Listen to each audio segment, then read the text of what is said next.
Hello, dear students. Students, today we are going to do the Juvenile Justice Act. देखिए, juvenile justice act के बारे में अगर थोड़ा सा मैं आपको समझाऊं, जुवेनाइल जस्टिस एक्ट बेसिकली ये एक्ट अब 2015 का हम पढ़ रहे हैं. This is the latest act, but this act has its roots prior to the act of 2015. इससे पहले हमारे पास जुवेनाइल जस्टिस एक्ट 2000 था, उससे पहले हमारे पास 84 का था, जिसके बाद Beijing convention on rights of child, Beijing convention CRC हुई. हमने उसके बाद अपना और अमेंड किया. 1960 में हमारे पास चिल्ड्रंस एक्ट था. तो वहां से हमने ये जर्नी शुरू करती रही. अब प्रेजेंट जुवेनाइल एक्ट जो है वो बहुत अलग है जो पुराने एक्ट्स थे. स्पेशली अगर मैं बात करूं चिल्ड्रन एक्ट की या जुवेनाइल जो 80s में थे. ये एक्ट तीन तरह की चीजें बात करते हैं. Normally I have seen students when they are asked, they give two answers कि sir, juvenile in conflict with law and juvenile in need of care and protection. No, there is more to it, which you know, but you know when the time is of answering आप गलती करते हैं. तो पहली चीज friends, ये act हमारा जो जुवेनाइल जस्टिस एक्ट है, ये एक्ट 2015 में आया. ये 2015 में आया तो इसने बताया कि जुवेनाइल जस्टिस एक्ट ठीक है, पर जुवेनाइल है क्या. तो सेक्शन 2 में 35 में डिफाइन है juvenile a person who is less than 18 years of age. 18 साल से नीचे का व्यक्ति जुवेनाइल है. ये एक्ट कब एनफोर्स हुआ? This act came into force on 15 January 2016 को ये एनफोर्स हुआ. और इस चैप्टर के, इस एक्ट में कंटेंट क्या है, क्या कितने चैप्टर्स हैं, कितना क्या है, इसके अंदर 10 चैप्टर्स और 112 सेक्शंस कुल हैं. तो अब हमने बात करी जुवेनाइल जस्टिस एक्ट की. हमने कहा कि तीन तरह की चीजों से बात करता है. नंबर 1 ये बात करता है child in conflict with law. Child in conflict with law, जिसका लॉ से, विधि से कोई कॉन्फ्लिक्ट है. और ये अब child in conflict with law कहां है? सेक्शन 2 के 13 में ये बात डिफाइन करी गई. सेक्शन 2 के 13 में बताया when at the date of commission of an offence, at the date of, जिस दिन ऑफेंस हुआ उस दिन अगर ऑफेंस करने वाले की उम्र 18 से नीचे है तो that person will be called as child in conflict with law. A person whose age is less than 18 years of age at the time of commission of offense. इसीलिए कॉन्फ्लिक्ट विद लॉ. लॉ, अब ये law से टकरा गया है, इसने कोई जुर्म किया है, तो जो उसने जुर्म किया है उस ये है. Next is child in need of care and protection. Child in need of care and protection क्या चीज है?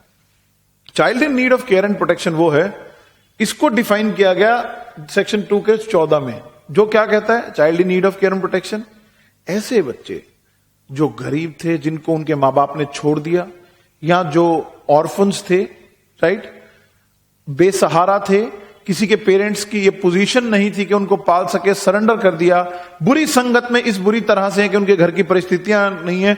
तो वो बहुत सारी चीजें लिखी गई हैं जिनको जरूरत है उनके ध्यान रखने के लिए.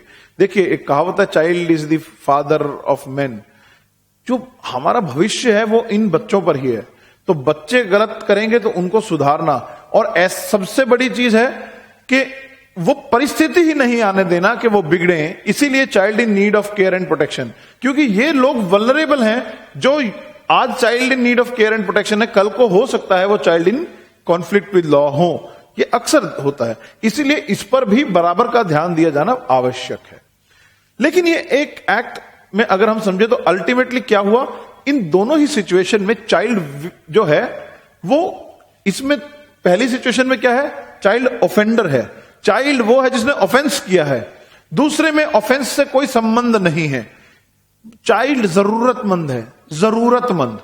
लेकिन थर्ड एक सिचुएशन है जब चाइल्ड के खिलाफ कोई ऑफेंस हुआ हो, जब बच्चे के खिलाफ कोई ऑफेंस हुआ हो. 74 सेक्शन के बाद अगर हम बात करते हैं तो ये चीज आएगी 74(5). क्या चीज? कोई किसी बच्चे को बेचना चाहता हो भिखारी बनाने के लिए, कोई किसी बच्चे को किसी गलत काम के लिए, कोई बच्चे को कॉर्पोरल पनिशमेंट देता हो, थप्पड़ मारना, पीटना, उस प्रकार की चीज, या कोई किसी बच्चे को आप जो भी उसकी नाम डिस्क्लोज करना, देखिए यहां पर 74 में क्या है कि अगर कोई बच्चा है उसका नाम डिस्क्लोज नहीं होना चाहिए, पब्लिक में नाम खराब होता है, शक्ल आती है, तो क्योंकि उसका आगे पूरा जीवन पड़ा है, इस सबके बहुत नुकसान है, रेपरकशंस है, तो वो बात।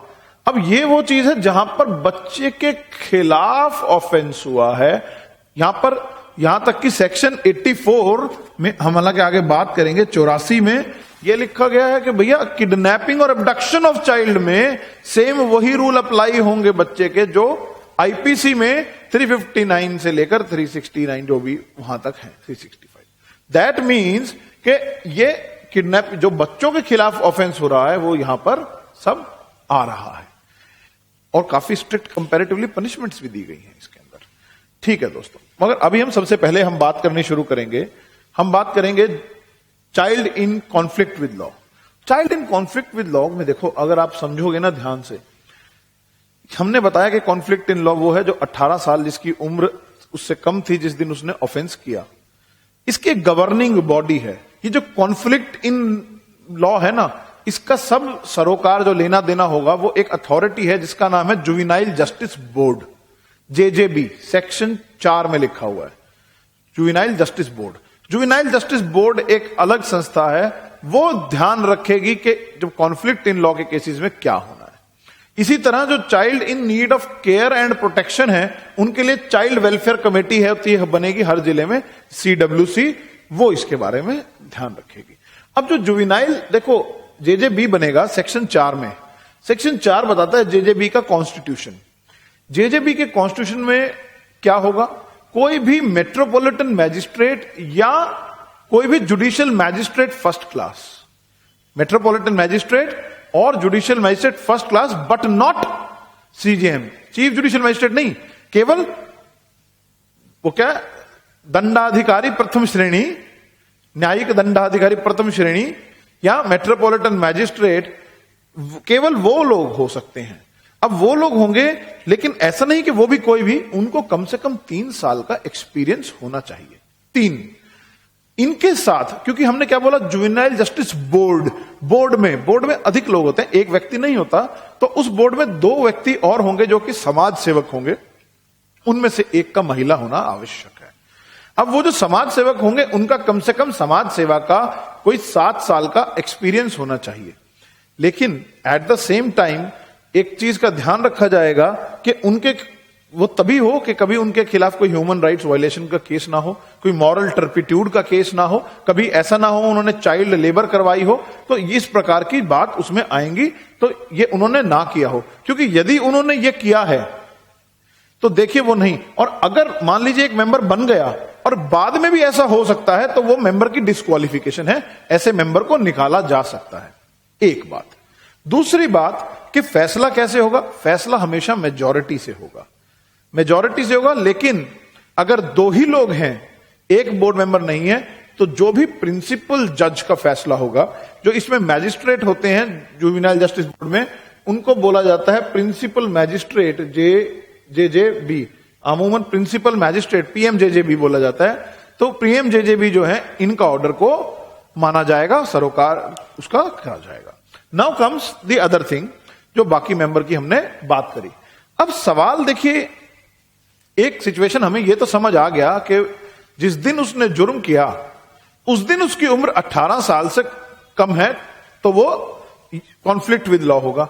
लेकिन सवाल यह आया कि एक जिस दिन उसने ऑफेंस किया, मान लीजिए उसकी उम्र 16 साल थी, अभी काम केस चल ही रहा है, उसी दौरान उसकी उम्र 18 साल हो गई, चल रहा है, पकड़ा गया, केस चल रहा है, 18 साल हो गई। दूसरा कि जब उसने किया तब तो वो 16-17 साल का था, लेकिन जब पकड़ा गया तब वो 18 साल का था, राइट। जहां पर वो 18 साल बाद में क्रॉस कर गया, या दौराने जांच, इंक्वायरी, मान लीजिए, देखिए यहां पे ट्रायल शब्द यूज नहीं है कहीं भी, यहां पर शब्द है इंक्वायरी। तो ये इंक्वायरी होती है जो भी बोर्ड करता है, तो उस दौराने जांच, उसके लिए आप देखेंगे हमारे पास आता है सेक्शन 5 और section 6, at the time of apprehension और at the time of during injury.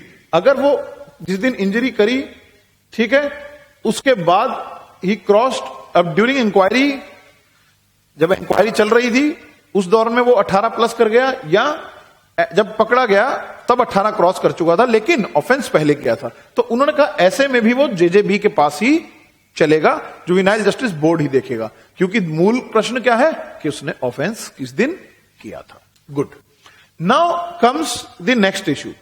अब देखिए सेक्शन 7 ने बताया कि क्या प्रोसीजर होगा, मीटिंग्स कैसे होंगी, मेजॉरिटी, जो कि मैंने आपको 4 के साथ अभी बता दिया कि मीटिंग्स मेजॉरिटी कैसे होंगी, सबका फैसला होगा। अगर किसी को लेकर गए कहीं पेश करने, और जहां पर पेश करने गए उन्होंने कहा कि जी अकेले नहीं हो, किसी के घर भी कभी भी पेश कर सकते हैं, जो भी मेंबर हो बोर्ड मेंबर के पास। नाउ अगला सेक्शन 8 बात करता है पावर फंक्शंस रिस्पॉन्सिबिलिटी। ये बहुत सारे पावर्स, फंक्शन और रिस्पॉन्सिबिलिटी, ये मैं इसमें कुछ पॉइंट आपको बताना भी चाहूंगा, बड़े इंटरेस्टिंग भी हैं। देखिए काफी सारे पॉइंट्स हैं जो इंटरेस्टिंग है, वो मैं बताऊंगा, बट बाकी आपको, क्योंकि पीटी में जो क्वेश्चन आ सकते हैं वो मेंस में वो ऐसे ही होंगे जो अलग से होंगे, बट स्टिल आपको तो पढ़ना है इसके बाद बेयर एक्ट। हो सके तो साथ में खोल के आप पढ़िए इस चीज को। पावर्स, फंक्शन एंड रिस्पॉन्सिबिलिटी, 3 बातें करी हैं इसने। ये बहुत सारी हैं कि एक कोई एप्रीहेंड हुआ जुवेनाइल। एक चीज हमेशा याद रखिएगा कि जुवेनाइल का कभी अरेस्ट वर्ड नहीं आता, यहां पर एप्रीहेंशन आता है, apprehend, he has been apprehended, apprehend बोलते हैं हम। तो जब वो जुवेनाइल बोर्ड में आएगा तो बोर्ड क्या करेगा, उसको लीगल एड प्रोवाइड करना, उसका ध्यान रखना, अगर उसको जरूरत है डॉक्टर की, डॉक्टर के पास बुलाना। जो इंपॉर्टेंट है, एक वो SIR, स्पेशल इन्वेस्टिगेशन रिपोर्ट जो उसकी है वो मंगा सकते हैं विद इन 30 डेज। ये प्रोबेशन ऑफिसर से मंगाते हैं कि भाई इसकी रिपोर्ट दो, किस परिस्थिति में था, ये ठीक भी था, पहले इसने कुछ तो नहीं किया, क्या है उसका।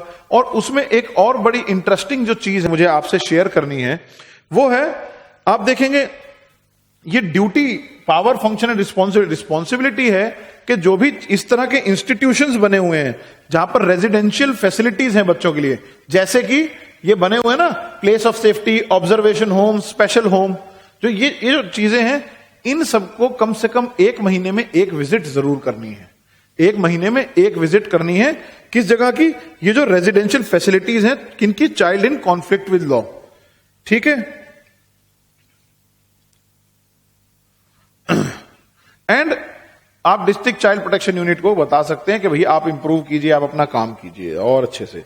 फिर आता है इसमें एक और इंपॉर्टेंट, यहां पर जेजेबी ऑर्डर भी कर सकता है, जुवेनाइल जस्टिस बोर्ड ऑर्डर कर सकता है किस चीज को?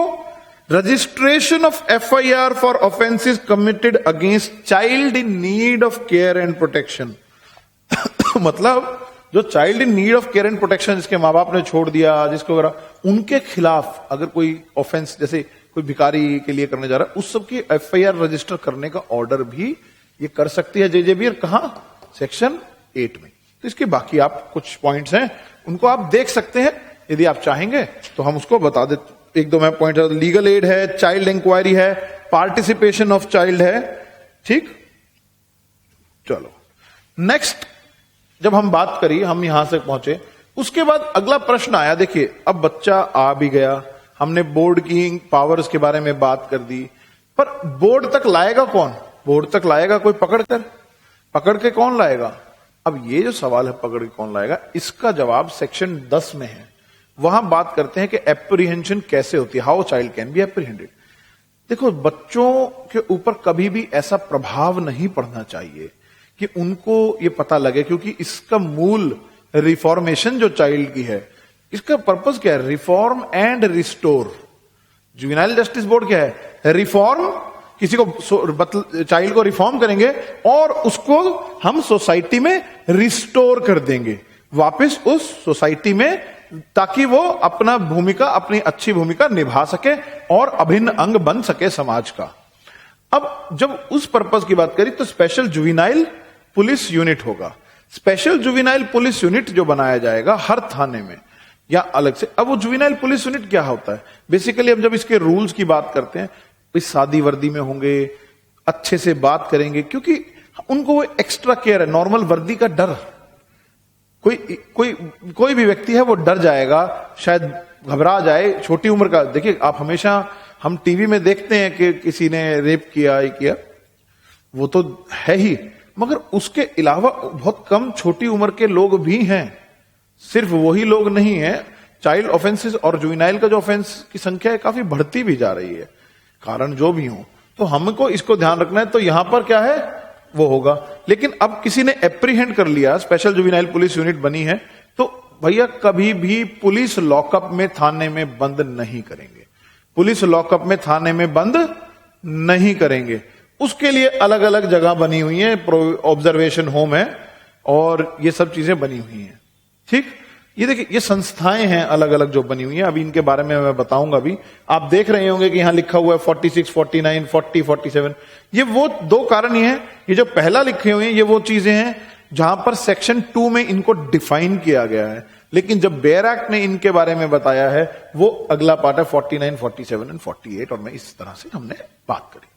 देखिए अब किसी व्यक्ति को चार्ज दिया जाएगा उस बच्चे का जो इन कॉन्फ्लिक्ट विद लॉ है। सेक्शन 11 कहता है जिसके पास चार्ज है उसी के पास रहेगा, अनलेस कोर्ट किसी और को दे, उसके पेरेंट्स को। जरूरी नहीं है उसके पेरेंट्स को भी चार्ज दिया जाए, ये देखा जाएगा कि बच्चे का भलाई कहां पर होगी। तो ये बात हुई। अब सवाल आता है कि बच्चा, जब बच्चे को एप्रीहेंड कर लिया, पेश करेंगे, तो जमानत, बेल, उसके बारे में सेक्शन 12 कहता है। यहां पर बेल देना शैल वर्ड यूज है, तो बेल देना तो अनिवार्य है, मगर बेल ना देने की एक्सेप्शन है। कब नहीं दी जाएगी? लिखते हैं कि कब नहीं दी जाएगी भैया, तब नहीं दी जाएगी जहां पर बच्चे की जान को खतरा है। अब देखिए कई बार क्या होता है, बाहर कोई दुश्मनी, मार देंगे, बाहर जान को खतरा है, बाहर प्रॉब्लम्स हैं, ऐसे बच्चे की कोर्ट बेल डिनाई कर सकती है ताकि उसका बचाव हो सके। लेकिन ये जब बेल होंगी, सो यहां पर जो अगला प्रश्न आया, the next question is that what will happen in case. देखिए बेल के लिए हमेशा कोई बॉन्ड्स या श्योरिटी मांगे जाएंगे, हर आदमी का सामर्थ्य नहीं होता। Every person is not in a position to furnish that. If the person fails to furnish those bonds within 7 days, then section 12 क्या कहता है? That the juvenile justice board has to modify its order. Modification, order modify होने चाहिए।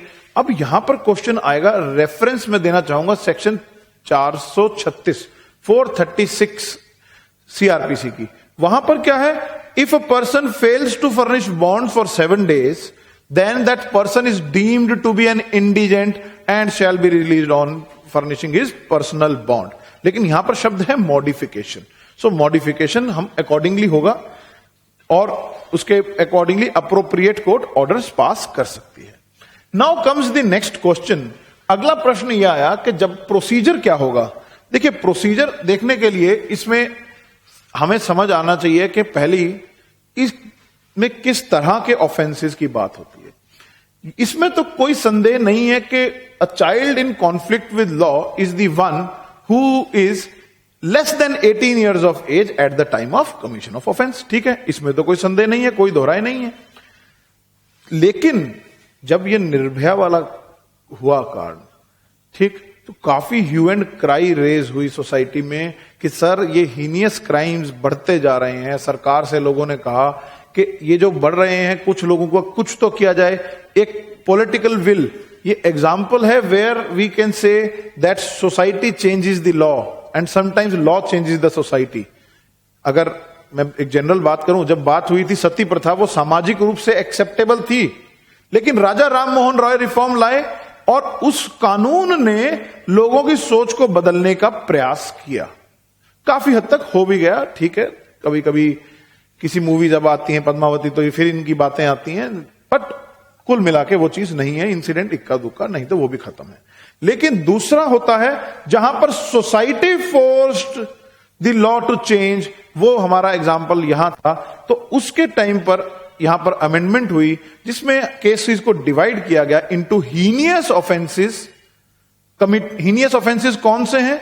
Heinous offences वो offences होते हैं जो कि पनिशेबल है 7 ईयर्स और मोर, जिनकी डेफिनेशन क्लॉज में अगर आपको बताऊं तो 33 में डिफाइंड है, सेक्शन 33 और 2 ऑफ 33 में डिफाइंड है, जिनकी इंप्रिजनमेंट इज 7 ईयर्स और मोर, 7 साल या 7 साल से अधिक सजा है, जिनकी वो हीनियस क्राइम है 33 टू 33 के हिसाब से। Now the question again is, अब ऐसी चीज के लिए कोर्ट में अब लॉ आया, लॉ ने कहा कि जो व्यक्ति 16 साल या उससे अधिक है उसने अगर हीनियस क्राइम किया है, देखिए हीनियस क्राइम मर्डर भी है, लेकिन अगर वो काम 15 साल के व्यक्ति ने किया है तब नहीं, 16 साल से above person with who and who is less than 18 और उसने कोई हीनियस और क्राइम किया है, तो क्या कानून कहता है? कानून कहता है कि in that case that person may or may not be tried as a juvenile. May or may not जरूरी नहीं है, उसके लिए कोर्ट एक इंक्वायरी कंडक्ट करती है। इंक्वायरी कंडक्ट करेगी सेक्शन 15 में, सेक्शन 15 में एक इंक्वायरी होगी, उसमें असेसमेंट किया जाएगा कि क्या that person he is in actually he has psychologically physically that mature, क्या वो वहां पर डिसाइड करेंगे whether that person should be tried as adult और नॉट। यदि वो बोर्ड कह देता है इंक्वायरी करके कि इसको जुवेनाइल ही रहना चाहिए था, इसकी उतनी सफिशिएंट मैच्योरिटी नहीं है, then that person would be tried as same juvenile justice board उसको ट्रायल करेगा और उसको क्या सजा दे सकता है 18 में हम पढ़ेंगे क्या क्या वो कर सकता है, जिसमें वो ना था सोशल सर्विस, गुरुद्वारे में सफाई करो, झाड़ू लगाओ, प्रोबेशन पे छोड़ दो, प्रोबेशन ऑफेंडर एक्ट में उसकी प्रोबेशन ऑफेंडर ध्यान रखेगा, वोकेशनल ट्रेनिंग दो, स्कूल भेजो, इस तरह के बहुत सारे ऑर्डर्स अलग अलग पास हो सकते हैं, हम बात करेंगे। लेकिन क्वेश्चन ये है कि यदि कोर्ट ये डिसाइड कर ले कि नहीं हीनियस ऑफेंस तो हुआ लेकिन this person should be tried as an adult, तो ऐसे सिचुएशन में सेक्शन 18 के अंत में लिखा गया that person shall be tried bye a children court. Children court, children court, अब चिल्ड्रन कोर्ट क्या है? देखिए चिल्ड्रन कोर्ट वो होती है, एक स्पेशल कोर्ट बनाई जाएगी और जहां पर चिल्ड्रन कोर्ट नहीं है वहां पर क्या होगा? जहां पर चिल्ड्रन कोर्ट नहीं है वहां पर कोई सेशन कोर्ट, मतलब सेशन कोर्ट लेवल की कोई कोर्ट होनी चाहिए। डिफाइंड है सेक्शन 2 के 20 में, 20 में। डेफिनेशन क्लॉज इसके बहुत इंपॉर्टेंट है। 2 के 20 में डिफाइंड है कि भैया क्या होगा, right? So now the question that again came out, हमने ये पढ़ लिया कि ये होगा, पर ये सब कैसे? एक सिचुएशन वो भी तो हो सकती है ना जहां पर सबसे पहले ये एक आदमी पुलिस ने पकड़ लिया और पकड़ने के बाद उसको लेके गई कि जनाब हमने पकड़ा है, वो कहे सर मैं, तुम्हारी उम्र कितनी है? सर हम 17 साल के हैं। अब 17 साल के हैं कैसे पता लगेगा भैया? कोई कागज भी चाहिए होगा, कोई some documents will be required like 10th certificate, birth certificate, right, school passing certificate, certain things will be required. तो वो जो उस तरह की इंक्वायरियां हैं कोर्ट को वो इंक्वायरी करनी पड़ेंगी। तो इसीलिए हमने यहां पर लिखा कि procedure when it is not empowered, जब उनको यह पता लगा कि इंक्वायरी करने पे कि भैया ये जो आदमी है ये जुवेनाइल नहीं है, he should be tried as he is adult. जो अगर वो अडल्ट है तो वो रेगुलर अडल्ट कोर्ट में चला जाएगा, और अगर ये लगता है कि नहीं ये जुवेनाइल है, he will be sent immediately before a juvenile justice board. तो जुवेनाइल जस्टिस बोर्ड के पास चला जाएगा। क्लियर? सिंपल सी बात है, जुवेनाइल जस्टिस बोर्ड के पास चला जाएगा। अब दूसरा प्रश्न ये आया कि कभी ऐसे मजिस्ट्रेट के पास जब पहुंच गए कि वहां पर वो एम्पावर्ड ही नहीं थे इस एक्ट के तहत, तो वो क्या करेंगे? वो इंक्वायरी कर सकते हैं एज की, वही जो मैंने आपको बताया, यहीं पर इंक्वायरी होगी, ठीक, सेक्शन 9 में, कि भैया ये जुवेनाइल है या नहीं है। वो अगर उन्होंने डिक्लेयर कर दिया कि ये जुवेनाइल है तो जेजेबी जाएगा, अगर नहीं करा तो रेगुलर जो भी है। लेकिन ये अब एक प्रश्न ये आया कि जुवेनाइल शुरू में पकड़ा तब कहा, अब देखिए किसी को पकड़ के लेके गए, कोई कोर्ट से डर गया, कोई पुलिस से डरता था, नहीं बोला। ये एक बेनिफिशियल, हमने अभी भी डिस्कस किया था कि इसको हमने क्यों लाए। इसको हम इसलिए लाए थे क्योंकि हम चाह रहे थे कि सोसाइटी में एक लार्ज चेंज आए, not only reform but a child has to be restored to the society. इसीलिए सिर्फ उसको प्रोबेशन पे नहीं छोड़ा, उसको कहा कि इसे एजुकेशन भी दो, इसको पालो भी। हमने क्यों child in need of care and protection को रखा? क्योंकि ये जो अबंडेंट चाइल्ड हैं यही तो कल को कॉन्फ्लिक्ट में जा सकते हैं, इनको हमने बचाना है, इनको संजोना है। जब हमने इनको बचाना और संजोना है, दैट मीन्स, तो इस केस में क्या हुआ कि ये हेल्ड, इस केस सॉरी इस सेक्शन में लिखा है that the plea of juvenility can be raised at any time even after the disposal of the case. Case के डिस्पोजल के बाद भी आप इस जुवेनालिटी की प्ली को ले सकते हैं। मैं आपको एक एग्जांपल बताता हूं। एक बार किसी को सजा हो गई जुवेनाइल जस्टिस मर्डर में, और the person fought the case up to high court, supreme court में भी केस हो गया, वो 4-5-6 साल से अंदर था, अचानक से 8 साल, मेरे ख्याल ज्यादा भी हो गए शायद, and then came the juvenile justice act which says के छोड़ना है, तो this was the beneficial construction, they moved the application and was actually left by the supreme court then. So ये चीजें वहां पर यूज होती हैं, फाइन। तो अब इसके बाद समझ में आया, देखिए हमने क्या कहा, जुवेनाइल जस्टिस एक्ट में कोई ट्रायल नहीं होता, कोई अरेस्ट नहीं होता। अरेस्ट की जगह क्या बोलते हैं, एप्रीहेंड, और ट्रायल की जगह क्या होता है, यहां इंक्वायरी। कोई भी इंक्वायरी जो यहां पर है उसको खत्म होना है, उसको करने का समय सेक्शन 17 में लिखा हुआ है कि इट इज, सेक्शन 14 में लिखा हुआ है, शुड बी 4 months, 4 महीने, and at most it can be extended for 2 more months, 2 महीने और बढ़ा सकते हैं, लेकिन उससे अधिक नहीं। सवाल यह है कि अब ये किन केसेस में सेक्शन 14 कहता है, उन केसेस में जो सेक्शन 17 और 18 में फॉल करते हैं। लेकिन 17 और 18 में क्या, अब इसमें भी देखिए एक डिवीजन है। आपने ये तो कहा कि ठीक है पकड़ लिया आपने, एक child in conflict with law को पकड़ लिया, किस तरह का ट्रायल चलाएंगे आप, warrant trial, session trial, X trial, Y trial, तो वहां पर लॉ बिल्कुल क्लियर है। लॉ कहता है कि भैया जहां पर पेटी ऑफेंसेस हैं वहां पर समरी प्रोसीजर होगा, summary procedure in case of पेटी offences. In cases of a child who is less then और इक्वल टू 16 ईयर्स, 16 साल से कम या 16 साल तक जो है, चाहे उसने कुछ भी ऑफेंस किया हो, एंड जब मैं कह रहा हूं कुछ भी मतलब कुछ भी, उस किसी भी स्टेज में शुरू होगा सम्मन्स केस, सम्मन केस की तरह। मतलब अब किसी ने मर्डर कर दिया तो वो भी सम्मन केस, आम भाषा में मर्डर केस क्या हो, सेशन ट्रायल होगा, लेकिन वहां पर वो भी सम्मन केस की तरह होगा। तो ये कितने टाइम में इंक्वायरी खत्म होनी चाहिए, 4 महीने में, ये मैक्सिमम 2 महीने और। लेकिन सेक्शन 17 और ये जो 14 एक बात कहते हैं कि सर जब आप ये देखिए कि अगर ये इंक्वायरी कंप्लीट नहीं होती पेटी ऑफेंसेस के केस में within this time, then the proceeding shall be terminated, खत्म, घर जाओ खत्म, फाइन वाले, जुर्माने वाले, छोटे ऑफेंसेस, पेटी ऑफेंसेस सब खत्म, अपना एंजॉय करो, घर जाओ, ठीक। लेकिन जब कोई ऑफेंस हीनियस है या नहीं है, इसको असेस करना है, क्योंकि ये इंक्वायरी भी तो करनी पड़ेगी ना आपको पहले कि भैया ये हीनियस है नहीं है, उसको करने के लिए समय है 3 months, 3 महीने का समय। और ये कहां पर करेंगे हम जाके बाद में इंक्वायरी, सेक्शन 15 में। अब देखिए सेक्शन 15 में इंक्वायरी करी, एक जब सेक्शन 18 क्या कहता है कि जब ये इंक्वायरी हुई, मतलब ये प्रोसीडिंग्स चली, and the board comes to a conclusion that the child has committed some offence, तो वो क्या कर सकते हैं, वो अलग अलग ऑर्डर पास कर सकते हैं। वो कर सकते हैं बच्चे को कि तुम जाओ अपने घर रहो, शायद सुधर जाए, मान लीजिए कुछ छोटी चोरी करी थी, किसी को थप्पड़ मारा था, देखिए क्योंकि हम हमेशा रेप और सब कुछ ही तो नहीं करते ना, तो ऐसी चीजें भी हो सकती हैं।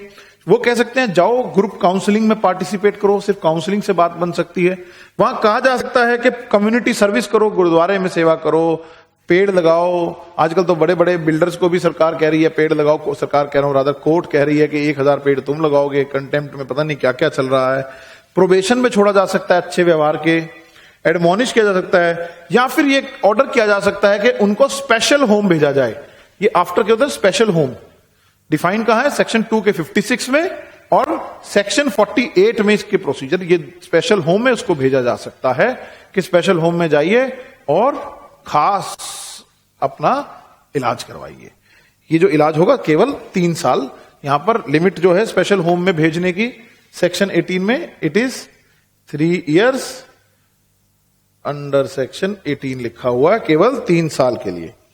नाउ अब हमने जब बात करी कि चिल्ड्रन कोर्ट, चिल्ड्रन कोर्ट कब आएगी, जब कोई हीनियस ऑफेंस किया child in conflict with law ने और उसकी उम्र 16 या उससे ज्यादा थी।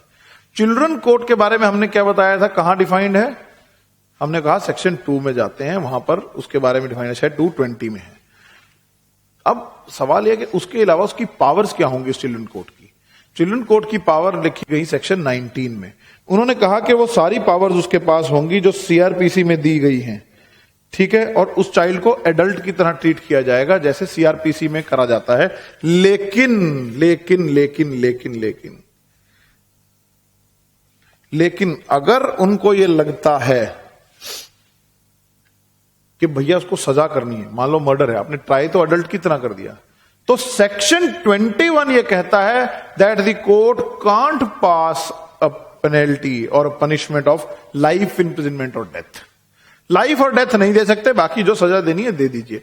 अब इससे एक और सवाल उभर के आ गया, इससे वो सवाल उभर के आता है, कई सिचुएशंस वो हैं जहां पर एक व्यक्ति ने ऑफेंस किया, जब उस और मान लीजिए मर्डर किया, ये किया, उसके बाद जब भी देखिए कोई भी किसी तरह की सजा होगी तो 18 साल से 21 साल की उम्र के बीच, जो वो तो 3 साल है ना, उन 3 साल में किसी भी व्यक्ति को जेल में नहीं भेजा जाता।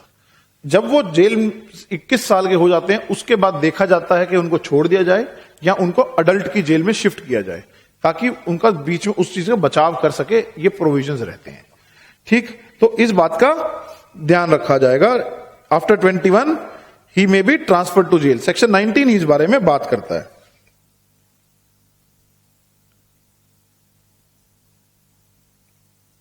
नाइनटीन और 20 इसी बारे में जो मैंने आपको बताया कि देखा जाएगा, सजा कर दी अगर उसको, लेकिन अगर उसको उन्होंने लगा कि नहीं एडल्ट की तरह नहीं करना, तो वापस जुवेनाइल जस्टिस बोर्ड में inquiry as a board and pass appropriate order. जब उनको लगता है कोई जरूरत नहीं है, चिल्ड्रन कोर्ट को लगता है कोई जरूरत नहीं है, तो उसे एज अ बोर्ड ट्राई करके जुवेनाइल जस्टिस बोर्ड के है अकॉर्डिंगली उसको ऑर्डर पास कर देंगे। अब इसमें जो इंटरेस्टिंग 1-2 पॉइंट्स जो मैं आपको बताना चाह रहा हूं, देखिए जुवेनाइल जस्टिस बोर्ड की तरह यहां पर भी क्या है, एनी पनिशमेंट और order that is passed against child in conflict with law shall not be red in the evidence. उसका रिकॉर्ड ही मेंटेन नहीं किया जाएगा।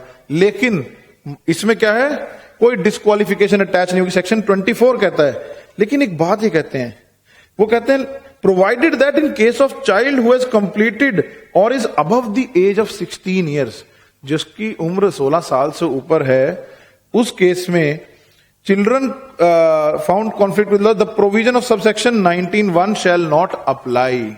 तो वहां पर 19 और 1 अप्लाई नहीं होगा। दैट मीन्स डिस्क्वालिफिकेशन उसकी बाध्य रहेंगी। जहां पर एज ए अडल्ट ट्राई किया गया है वहां पर वो बाध्य रह सकती हैं अगर वो हीनियस क्राइम का केस है। हमेशा ये जो रिकॉर्ड्स होंगे उनके, it should be destroyed. Word यहां पर है, रिकॉर्ड्स डिस्ट्रॉय कर दिए जाएंगे 20 में। बट हीनियस ऑफेंसेस वाले जो हैं चिल्ड्रन कोर्ट के, उन रिकॉर्ड्स को डिस्ट्रॉय नहीं किया जाएगा। एक बड़े इंटरेस्टिंग और इसमें चीज है जो बताने की है, एक ये और दो बातें हैं। एक केस में 2 लोगों ने करा, जैसे निर्भया का केस था, इज ए परफेक्ट एग्जांपल। उसमें सभी जुवेनाइल नहीं थे, कुछ जुवेनाइल थे, कुछ दूसरे थे। इन्होंने कहा कि भैया सेक्शन हमारा ये 23 कहता है कि भैया ऐसे केस में ज्वाइंट प्रोसीडिंग्स नहीं होंगी। हर जुवेनाइल की प्रोसीडिंग अलग होगी, अडल्ट की अलग होगी, दोनों की फाइलें अलग हो जाएंगी, अलग से गवाही होगी। ऐसा नहीं है कि सबकी इकट्ठे होगी कि जी एक जुवेनाइल है, वैसा वाला काम नहीं होगा। एक बात। दूसरा क्या है, आपने सुना बच्चे भाग जाते हैं कस्टडी से, तो उसके लिए सेक्शन हमारा है 26 कहता है कि ऐसी सिचुएशन में जहां पर वो भाग जाते हैं, that nothing should be done against those child, और उन लोगों के खिलाफ कोई एक्शन नहीं लिया जाएगा, उनको वापिस लेके आएंगे, क्योंकि हो सकता है कि वो सुधर जाए। हमारा पर्पस सुधार का। आखिर कहता है no additional proceeding shall be initiated in respect of such child. कोई उनके अगेंस्ट प्रोसीडिंग्स नहीं लाई जाएंगी। अब इसके अलावा देखिए, जब हमने बात करी तो ये 3 चीजें हैं जो ज्यादा यूज होती हैं। Place of safety, place of safety की अगर हम बात करते हैं, प्लेस ऑफ सेफ्टी क्या है? प्लेस ऑफ सेफ्टी 46 में है, is attached to observation home and it is to receive the child in conflict with law both during inquiry and ongoing rehabilitation process. Inquiry चलते हुए और rehabilitation process के दौरान। ठीक है। उसके बाद आया हमारा स्पेशल होम्स, जो हमारे स्पेशल होम्स हैं ये काम करते हैं conflict with laws when was found, when who are found through inquiry to have committed the offence. जब ये एंड में आया, हमने पढ़ा था ना 3 इयर्स, और ये जब, क्योंकि स्पेशल होम्स कब आए, जब सजा हो गई। प्लेस ऑफ सेफ्टी बीच में आ गए। ऑब्जर्वेशन होम, ऑब्जर्वेशन होम कब आएंगे, it is voluntary organisation registered conflict. तो इसके हालांकि एक फिट फैसिलिटी वगैरह, आप इसकी डेफिनेशंस को जरूर ध्यान से पढ़ के जाइएगा, वो आगे भी कनेक्टेड हैं, वो बहुत इंपॉर्टेंट है। तो एज फार एज देखो juvenile in conflict with law है, उसका लॉ ये है। Now we will start with the child in need of care and protection. Child in need of care and protection के बारे में अभी हम बात करते हैं।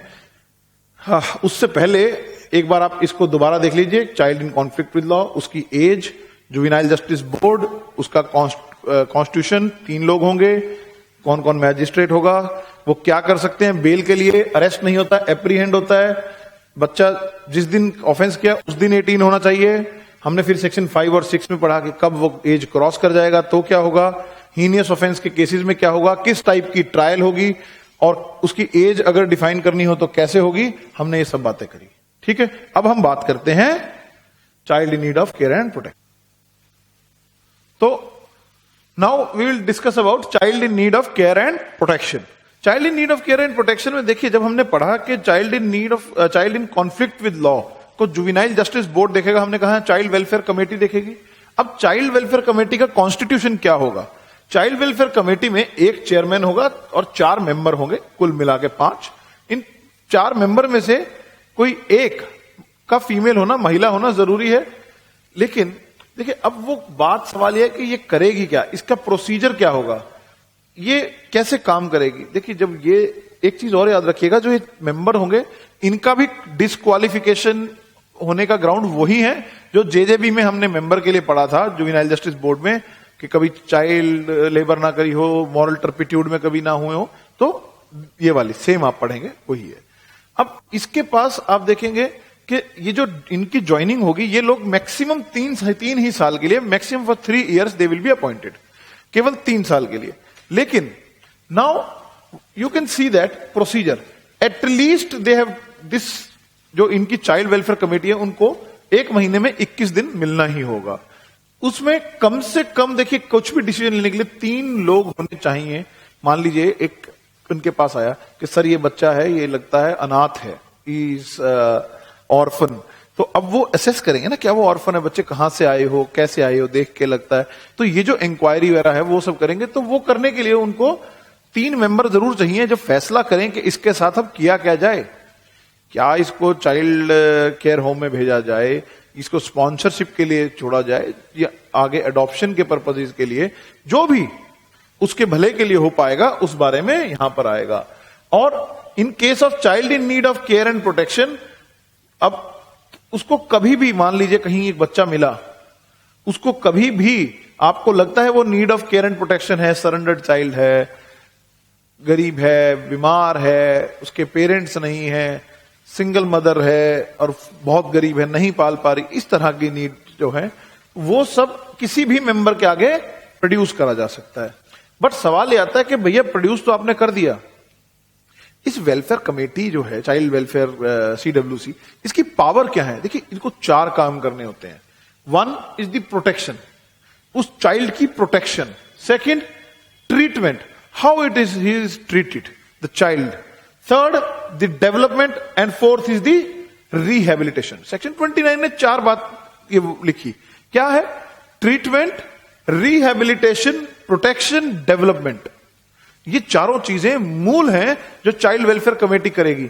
अगर वो ये सब कुछ करेगी तभी इसमें अडॉप्शन है, रिहेबिलिटेशन, फोस्टर केयर इमीडिएटली करा गया, बीमार है उसको ट्रीट कराएंगे, उसको एजुकेशन, ये सारी चीजें कवर होती हैं। लेकिन तो ये फंक्शंस जो हैं, इसमें एक चीज याद है ना, सेक्शन 30 में यहां 2 इंस्पेक्शंस पर मंथ। जेजेबी में क्या लिखा था कि 1 इंस्पेक्शन जरूर करनी है इंस्टीट्यूशंस की, यहां पर है जितने इंस्टीट्यूशंस हैं उनकी 2 इंस्पेक्शंस पर मंथ होनी चाहिए। अब सवाल यह है कि ये सारी बातें ठीक है, वो करेंगे, बच्चे आएगा कहां से, कौन लाएगा, ये खुद आएंगे, मेरे करण अर्जुन आएंगे? नहीं। तो ये आएंगे कहां से?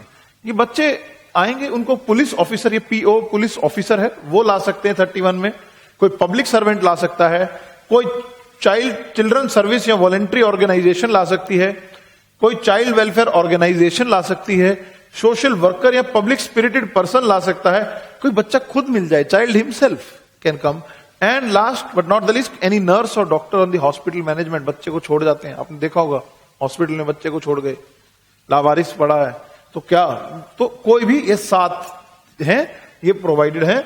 लेकिन अब इसके आगे सेक्शन 32 ने एक बात बड़ी अच्छी कही कि भैया ये जो अगर किसी को कोई बच्चा ऐसा मिलता है जो इस तरह का है इन need of care and protection, तो उसको उस बच्चे की रिपोर्ट करना मैंडेटरी है। अगर वो नहीं करेगा तो ये ऑफेंस है। तो 33-34 में क्या लिखा है कि भैया ऑफेंस है जिसकी सजा अप टू 6 months है, तो आप वो ये पनिशेबल ऑफेंस है। अब देखिए जब ये सब ऑर्डर्स हो रहे थे तो अब आप देखेंगे लार्जली अब आपको बात समझ आ गई कि इसमें और क्या होगा। अब ये जो इंक्वायरी होगी ना, जो ये करेंगे, हमने कहा कि 3 मेंबर डिस्पोज करते हैं कि क्या जरूरत है, किस तरह की है, सेक्शन 36 बताता है। इसमें इंक्वायरी होगी और एक SIR रिपोर्ट यहां पे भी ली जाएगी 36 में SIR report with in 15 days में उसकी रिपोर्ट आएगी SIR की। ठीक है जी, तो ये हो जाएगा। अब इसके साथ यहां पर 37 में है कि ये जो चाइल्ड वेलफेयर कमेटी है ये ऑर्डर्स क्या पास कर सकती है। 37 में है ऑर्डर्स, वो ऑर्डर वही है जो हमने कहा एडॉप्शन, फोस्टर केयर। अब इसमें पढ़ेंगे ना, need and care and protection है, उसको पहले डिक्लेयर करेगी, फिर उसको रिस्टोर करेगी। फोस्टर केयर का ऑर्डर कर सकती है। फोस्टर केयर देखिए, फोस्टर केयर के डिफाइन सेक्शन 44 में करा है और साथ में सेक्शन 2 के 29 में। फोस्टर केयर देखो क्या होता है, जो छोटे बच्चे हैं बिल्कुल छोटे, उनको माँ बाप दूध की जरूरत है, माँ की केयर की, ये फोस्टर केयर है, ये अडॉप्शन नहीं है। यहां पर केवल कुछ समय के लिए ही उनको दिया जाएगा ताकि वो ठीक हो, तो ये फोस्टर केयर आ गई। फिर ये बात करते हैं स्पॉन्सरशिप। स्पॉन्सरशिप में कुछ नहीं है, आप सपोर्ट करते हैं केवल किसी को, आप उसके लिए कहीं से स्पॉन्सर ढूंढेंगे जो उसे सपोर्ट करे, जैसे हम आम भाषा में स्पॉन्सर समझते हैं। ठीक, ये हो गया। फिर ये बताएंगे कि that the child is free for adoption. Adoption देखो जुवेनाइल जस्टिस एक्ट की सबसे अच्छी चीज है, यहां पर ये एक्ट सेकुलर है इन ऑपरेशन। यहां पर अडॉप्शन कोई भी ले सकता है, क्रिश्चियन, हिंदू, मुस्लिम। यहां पर यह भी कंडीशन नहीं है कि देने वाले हिंदू हैं या लेने वाले मुस्लिम हैं, या देने वाले क्रिश्चियन हैं कि लेने वाले सिख हैं, तो ये कोई कंडीशन नहीं है।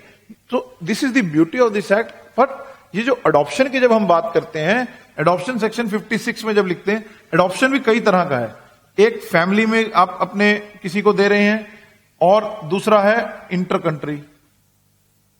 तो इंटर कंट्री को कारा एक ऑर्गेनाइजेशन है, कारा, तो कारा है वो इसको टेक केयर करती है। यहां पर कंडीशन है कब बताया जाएगा कौन बच्चा फिट है। ऐसा नहीं है कि कोई भी किसी से ले ले। अगर इंडिया से बाहर जाना है तो देयर इज अ प्रोसीजर, चाहे आप इंडियन सिटीजन हैं, ब्लड रिलेशन में ले रहे हैं, then there is a procedure that is mentioned, वो उसके अकॉर्डिंगली होगा।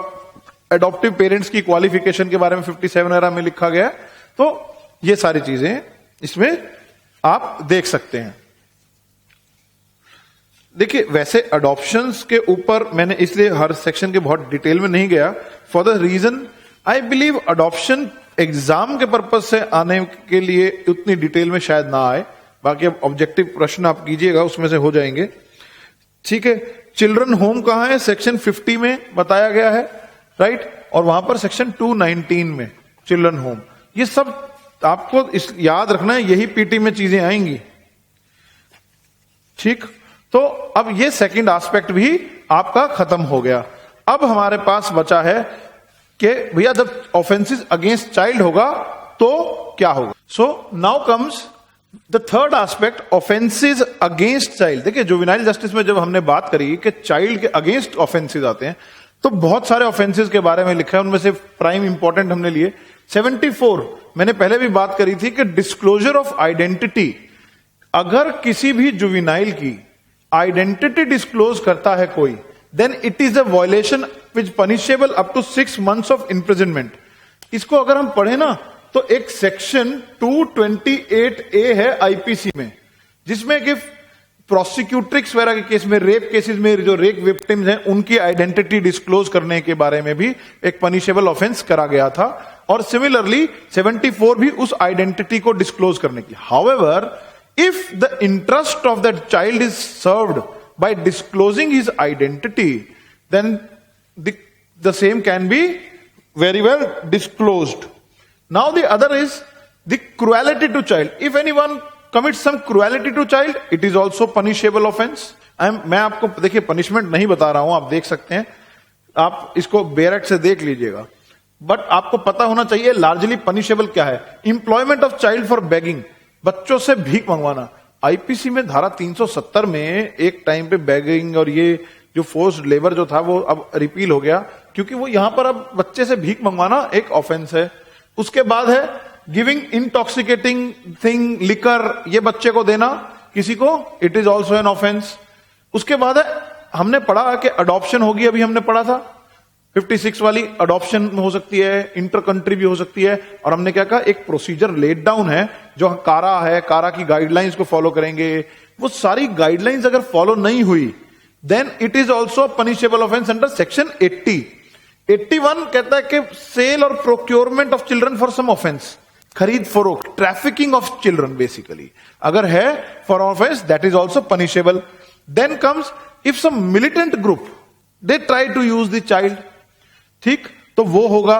84 हमने बात करी थी, बहुत रेलेवेंट है, ये पीटी में सवाल आने लायक है, क्योंकि 84 कुछ नहीं कहता, वो कहता है the provision of CrPC section 359 to 360, या मैं आपको प्रोविजन ही बता देता हूं क्या है। ये कह रहा है section 359 to 369 of IPC, mutis mutandis will apply to the same. That means as it is, kidnapping और abduction का जो प्रोविजन है, अगर किसी चाइल्ड को करा जाएगा तो as it is वो लगेंगे। फिर 85, यदि कोई डिसेबल्ड व्यक्ति है तो उसके साथ भी अगर कोई क्रुएल्टी है तो वो पनिशेबल ऑफेंस है, और ऑफेंस होके वो ट्वाइस पनिशमेंट भी हो जाती है, दुगनी भी हो जाती है। सवाल यहां पर एक है, डिसेबल्ड कौन होता है, आपकी आम भाषा के लिए समझा दूं। डिसेबल, अगर हम डिसेबिलिटी एक्ट की बात करें तो अब 21 प्रकार की डिसेबिलिटी की बात करता है, जो पहले 7 प्रकार की डिसेबिलिटी थी, राइट।